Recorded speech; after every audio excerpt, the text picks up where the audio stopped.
Attorney General Pam Bondi issued a public warning to Jasmine Crockett, telling her to, quote, tread carefully. Personally, what I find the most shocking about this warning is that it appears to be too little, too late. I believe there's enough evidence to arrest Jasmine Crockett and charge her with crimes. And if you think that's too extreme, at the very least, I think she should at least be censured by Congress. But before I get into all of that, let's take a look at the public warning that Pam Bondi issued.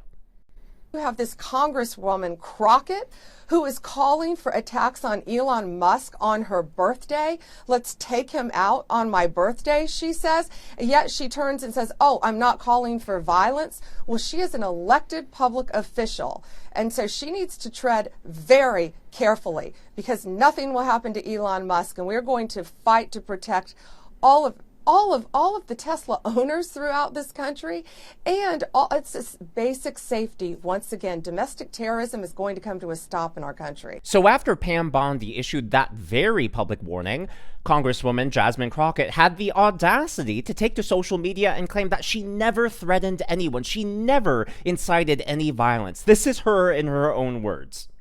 Just in case the slow people listening decide to clip this up later, I just want to say that I have never promoted violence whatsoever. Yet I've also never made excuse for those violent actors, such as the ones on January 6th. So Pam Bondi, if you have an issue with terrorism, maybe you should talk to your boss about locking back up those guys that he let out that participated in January 6th. First of all, whataboutism is not an argument. It is a distraction because you know you are under fire. Instead of being able to defend what she said, she is saying, hey, look over there, January 6th, because she has nothing she can say that would defend her past actions. January 6th, Jasmine, if you want to have that conversation, is a completely different conversation. Now, she says she never incited violence. She says she never said anything bad. I would like to show you your own words, Jasmine. What did you mean by this when you said that Ted Cruz needs to be hit on the head? I think that you punch. I think you punch. I think you're okay with you okay with punching. You know, I think and I love Colin, and I think towards the end he started to punch a little harder. But like, it's Ted Cruz. I mean, like, this dude has to be knocked over the head like hard, right? Like, there is no niceties with him. Like, at all. Like, you go clean off on him, right? So how is that not a violent threat? How is that not inciting someone to violence? There are over 360 million people in the United States. And unfortunately, with mental illness or just radicalism, heck, terrorism, your words can have a profound impact. All it takes is one crazy person to do one crazy thing, and we could be at a national crisis. As an elected leader, you have so much more responsibility. Your words carry so much more weight. So yeah, you do need to be careful with what you say. As Pam Bondi said, you need to tread very carefully. But it's not just that outright threat of violence against Ted Cruz. It was also against Elon Musk. As Pam Bondi said, Jasmine Crockett put out there, hey, just for my birthday, which is here in a few days. Today's March 24, March 29, 5 days away. Just for my birthday, can you just please take Elon out? Again, this is her in her own words. Politicians. So I'll make sure that I keep it short, but I am truly here for very selfish reasons. Starting with on March 29th, it's my birthday. And all I want to see happen on my birthday is for Elon to be taken down. Yes. Listen, I have learned as I serve on the DOJ Oversight Committee that there is only one language that the people that are in charge understand right now. And that language is money. And so I've been so proud to see us organized behind a cause. The fact that she even put a specific date on it, she's not even saying, oh, I hope the Tesla stock crashes. Oh, I hope Elon Musk loses all his money. The fact that she put a date on it says she wants something very specific to happen. That right there is what you call a dog whistle. There is no arguing there. I think we all know what she's talking about. For all of the talk about how the right is so violent, for how the right is filled with domestic terrorists, and, you know, the left has pushed the narrative of the lone male white shooter. They've all put that all on the right. Meanwhile, hello, Democrats, look at yourselves. We've seen the Tesla dealerships being burnt and vandalized, cars being vandalized by keying, in some cases, Molotov cocktails. Things got even worse this morning in Austin, Texas. According to the New York Post, multiple incendiary devices, aka bombs, found at Tesla dealership in Texas. According to the cops, again, this happened in North Austin. A local Fox affiliate confirms Austin Tesla dealership bomb investigation. Suspicious devices, plural, found. Now, fortunately, the bombs were taken out of the building without any issue. No one was hurt. They never detonated. But that could have been very dangerous, not just for the workers. I mean, how many Tesla workers do you really think stand with Elon Musk politically, right? Because, as we've said before, Tesla used to be a brand that was, overwhelmingly favored by Democrats with the EV and green incentives. It's only been recent that it's been politicized, right? So I would imagine most of the workers are probably Democrats. Most of the people who've purchased the vehicles are likely Democrats. So you would actually be hurting your own side. Like, you're not hurting Elon Musk. You are actually hurting innocent people, A, who are just trying to work for a living, and B, people who just want to buy a vehicle. And some people who are buying vehicles today aren't even doing it to be green or doing it to support Elon Musk. Maybe they just like the car. Maybe they like the technology. I personally have, one of my dream cars is a Tesla, and it's not because it's green. It's not because of Elon Musk. It's because I think the technology is cool. I think the self-driving features currently, as well as the promise of self-driving improving and being able to rent it out as a robo-taxi, I think that's awesome. So I think it's, first of all, yes, it is an act of terrorism. Second of all, it's just flat out dumb. And it is hard to see how Jasmine Crockett's language can be interpreted as anything other than inciting violence. Now, earlier in the video, I said I think she should be arrested and I think she could actually be tried. Or again, at the very least, I think she should be censured by Congress. But according to Title 18 United States Code Section 373, solicitation to commit a crime of violence, I believe this is relevant because Jasmine Crockett's statements are seen as encouraging someone, a leftist, a radical, to assault Senator Ted Cruz. So that would make this a felony. But it's not just that. According to Section 18 Title 18 United States Code Section 875, interstate communications. This is also relevant. This is applicable because her statement was made on social media, which means that it has now spread across state lines, not just through social media, but at all the places it's been broadcast. So I think there are two potential charges you could actually bring against Jasmine Crockett right now, even if no one took action. And if you don't want to do that, Congress, why aren't you censuring her? It's just absolutely crazy. Now, I have two more stories before wrapping up today's video. I'm actually about to head into work right now, so only one video today, and it's a little shorter than my usual ones, and that's part of the reason why I'm talking fast, because I'm like, I gotta get this out. But I do want to recognize the members of today's Governor's Club. Again, these are people who have given a super thanks or otherwise tipped the channel. I thank you so much for your support. It makes these videos possible. Veronica, USMC Car, always good to see you, USMC.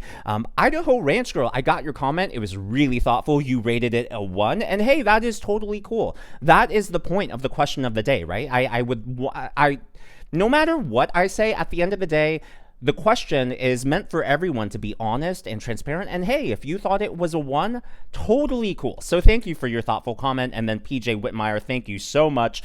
Last video, the question of the day was, how would you rate the NBC headline? So President Trump showed up at the NCAA Collegiate Championship, and he was met with overwhelming cheers. To be very clear, there were a few boos, but some people said they couldn't even hear any. And for those of you who did hear the boos, they were drowned out, right? It was definitely the minority. But the headline that NBC ran was, Trump greeted with, quote, mixed response. And so I asked everyone on a scale from 10, which is the truest of true news, to 1, which is the fakest of fake news, what would you rate it? Idaho Girl said a 1, which is totally cool. The overwhelming number, I would say 80% of you who commented and answered that question, 80% landed right at a 3.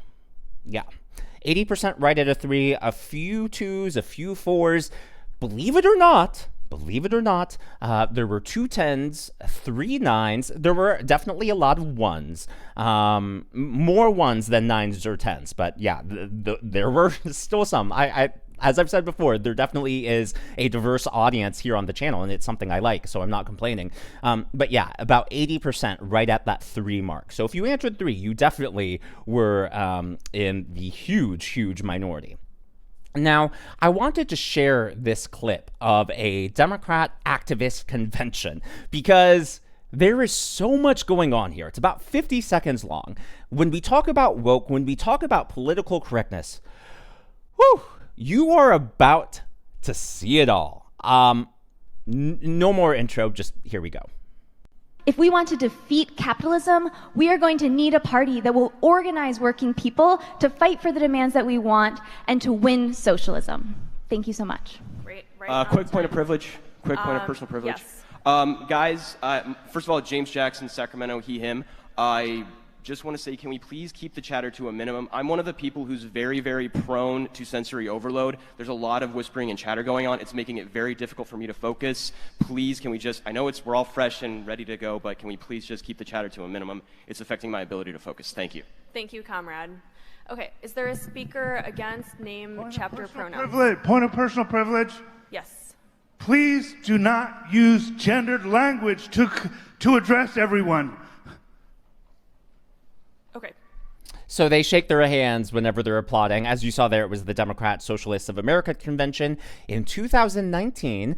So yes, that is obviously over half a decade old. However, it was recently going viral on X. I personally had not seen that clip before and thought it was just hilarious and wanted to share that because I do think, unfortunately, the Democrats haven't learned the lesson, and I do think that they are doubling down on that. And what's crazy is so much of the talk of, wokeness and political correctness has happened since 2020, and it appears that that right there was sort of on the front lines of it. So just thought it was interesting and worth sharing. Last but not least, President Trump shared this. This was on Fox News earlier today. According to all the investments, so Trump has now secured in his first 100 days in office, and not even 100 days yet, $2.9 trillion worth of investments into the United States as far as companies and workers. This is obviously going to be great for the economy, great for the everyday man and woman, and great for people who are looking for a job to be able to provide for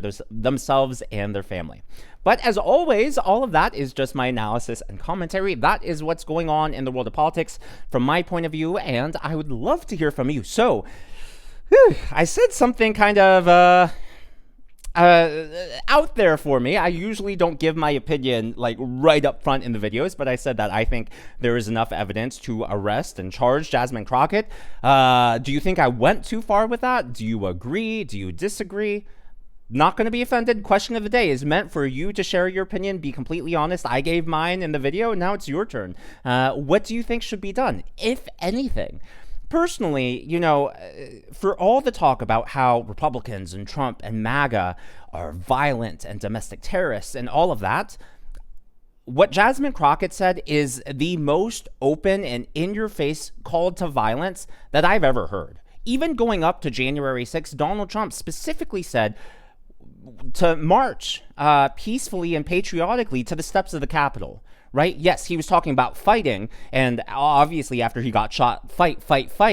But he obviously was talking about fighting politically, fighting back. Like, not, he didn't mean it as a call to arms, right? Everyone who follows Trump knows to take him seriously, but not literally. And to me, when Trump says stuff like that, it's very clear he's talking about not giving up, persevering, and just keeping your political will pedal to the metal. Whereas with what Jasmine Crockett said, saying Ted Cruz needs to be hit over the head, I think we need to throw punches, all of that stuff, I don't think there's any other way you can spin that.